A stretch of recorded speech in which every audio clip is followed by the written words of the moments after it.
अरवल के धरती से क्या यहाँ का स्टूडेंट को संदेश देना चाहते हैं? सबसे पहले तो पूरे देशवासियों को शिक्षक दिवस की ढेर सारी शुभकामनाएं।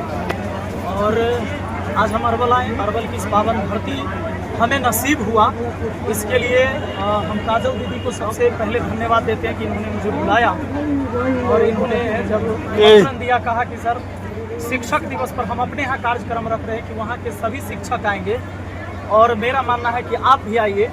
और वैसे ये भी चुनाव लड़ रही हैं, इस बार विधानसभा चुनाव निर्दलीय ही लड़ेंगी और हम भी वहाँ से निर्दलीय लड़ रहे थे, तो बहुत सारा सहयोग मिल गया और हम आ गए और सब लोगों से दर्शन हुआ। माताएं बहुत ज़्यादा संख्या में थी।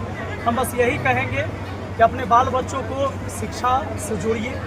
हम जब तक शिक्षित नहीं होंगे सामाजिक समानता कभी नहीं होगा। लाठी बंदूक और कट्टा के दम पर ही नहीं होने वाला है। आपको कलम से क्रांति लाना होगा समाज में।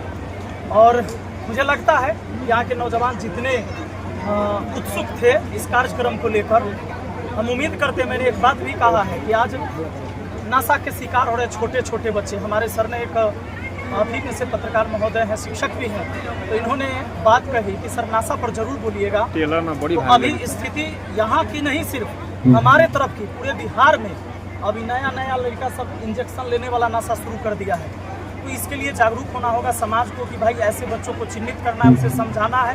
नशा मुक्ति केंद्र भी सरकार की अभियान भी चलती है, उसको जोड़ना है कि भाई गलत रास्ते पर ना जाए। और सिर्फ दायित्व मेरे अपने परिवार के लिए नहीं है, हम मनुष्य हैं, हम सामाजिक प्राणी हैं, तो अपने परिवार के साथ साथ हमारे समाज का भी ख्याल रखना होगा।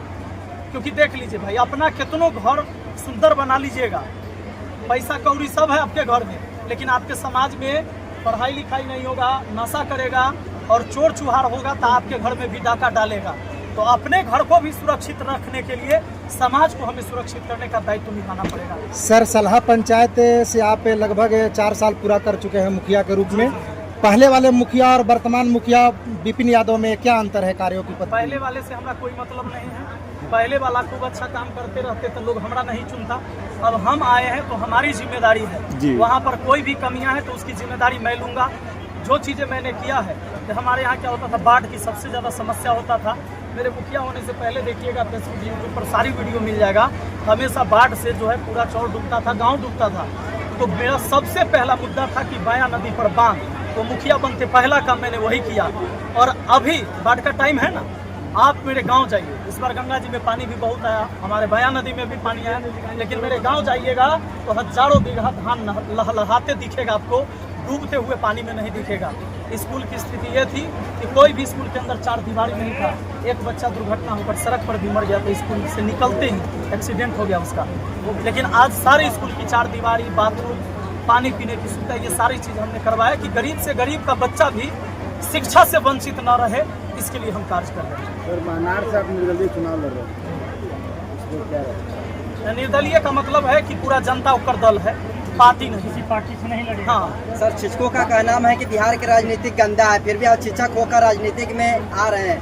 घर गंदा नहीं होता है, घर में रहने वाले लोग घर को गंदा करते हैं जी। तो कोई राजनीति या डॉक्टरी या शिक्षा क्षेत्र गंदा नहीं है, उसमें कुछ लोग होते हैं जो गंदगी फैला देते हैं। और जब तक अच्छे लोग नहीं उतरिएगा तो ये कह के कैसे सुधारिएगा? अगर हम ये सिर्फ कहते रह जाए कि राजनीति गंदी है, तो आप खाली बोलने से तो सुधार नहीं सकते।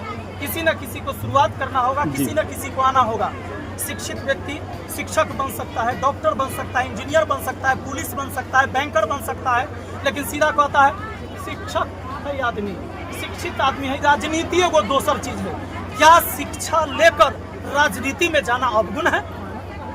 जो सवाल ऐसे लोग कर रहे हैं उनके लिए मेरा ये सवाल है कि क्या शिक्षा जिसने लिया उसको राजनीति में जाना दोष है? ये गलत कदम है। अगर नहीं है तो सबको भेजिए भाई, शिक्षित को राजनीति में आना ही चाहिए, नौजवानों को आना चाहिए।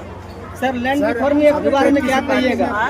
लैंड रिफॉर्म एक्ट के बारे में क्या कहिए? जो नौवीं सूची में जिक्र है, संविधान की नौवीं सूची, जो राज्य सरकार को लागू करना दायित्व होता है, जो आज तक किसी ने लागू नहीं किया, उस पर क्या कहिएगा?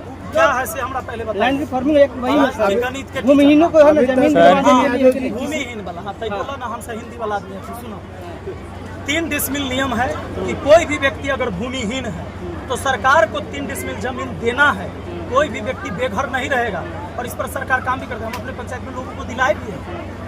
हम लोग दिलाए हैं। अभी 2 लोग भले ही यहाँ के रिश्तेदार थे। ये तो बंदोपाध्याय के रिपोर्ट को मुताबिक है सर, लेकिन जो लैंड रिफॉर्म एक्ट अलग है सर। मैं कह रहा हूँ कि कोई भी व्यक्ति, भूमिहीन व्यक्ति, भाई घर दीजिएगा ना, इस देश का जनता है, उसको रहने के लिए जगह दीजिएगा ना। वोट तो सबसे लेवे करते हैं। हाँ। सर आप राजनीतिक में आ रहे हैं और पार्टी आपको मतलब अभी तक किसी पार्टी से गठबंधन नहीं किए हैं और पार्टी में जाना चाहते हैं सर तो क्या आगे जीतने के बाद जाइएगा?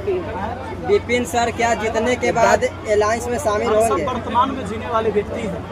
अभी न चुनाव का डेट आया है, न चुनाव हुई है, तारीख भी तय नहीं है, तो अभी हम जीते भी नहीं हैं। अगर कोई पार्टी मौका देती है तब सर जाएंगे। पार्टी ने कोशिश किया है, कई पार्टियों से हमें मिला है ऑफर, लेकिन हमने पहले कहा है कि हमारी घोषणा है निर्दलीय लड़ना है। हम चाहते हैं कि जनता द्वारा हम चुने जाए, पर प्रतिनिधि वही है ओरिजिनल जो जनता द्वारा चुना जाए, पार्टी द्वारा नहीं। पार्टी से तो टिकट लेके आएंगे जो 3-4 करोड़ रुपया पहुँचाएंगे, वो व्यवस्था से अलग रहना चाहिए। थैंक यू बहुत सर। बहुत धन्यवाद। धन्यवाद सर।